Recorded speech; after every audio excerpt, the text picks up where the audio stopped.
Perfectionism is really about being perfect. അത് നമ്മുടെ ഒരു ഫിയർ ഓഫ് ഫെയിലിയർ ആണ്. പല ആളുകളിലും പെർഫെക്ഷനിസം ഡെവലപ്പ് ചെയ്യുന്നത് ഒരു സേഫ്റ്റി ഫീലിംഗ് ആയിട്ടാണ്.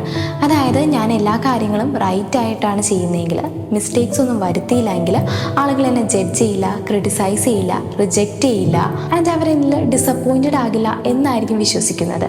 പക്ഷെ പ്രോബ്ലം എന്താണെന്ന് വെച്ചാൽ നമ്മുടെ നെർവ് സിസ്റ്റം പെർഫെക്ഷനിസത്തിനെ എക്സ്പീരിയൻസ് ചെയ്യുന്നത് കോൺഫിഡൻസ് ആയിട്ടല്ല, മറിച്ച് ഒരു ത്രെഡ് മോണിറ്ററിങ് ആയിട്ടാണ്. അതായത് എല്ലാ കാര്യങ്ങളും ഓക്കെ ആണെങ്കിലും നമ്മൾ എന്തെങ്കിലും മിസ്റ്റേക്ക് ഉണ്ടോ എന്നിങ്ങനെ സെർച്ച് ചെയ്തുകൊണ്ടേയിരിക്കും. അതുകൊണ്ട് തന്നെ നമ്മൾ ചെയ്യുന്ന കാര്യങ്ങളിൽ സക്സീഡ് ആയാലും നമുക്ക് റിലാക്സ് ചെയ്യാൻ പറ്റില്ല. ഇവിടെ ഹീലിംഗ് എന്ന് പറയുന്നത് നമ്മുടെ സ്റ്റാൻഡേർഡ്സിനെ ലോ ചെയ്യുക എന്നല്ല, മറിച്ച് കാര്യങ്ങൾ പെർഫെക്റ്റ് അല്ലെങ്കിലും നമ്മൾ അക്സെപ്റ്റഡ് ആണ്, സേഫ് ആണ്, വേർത്തി ആണെന്ന് ലേൺ ചെയ്യുമ്പോഴാണ് ഹീലിംഗ് സംഭവിക്കുന്നത്.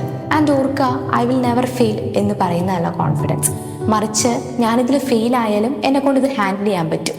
അതാണ് കോൺഫിഡൻസ്.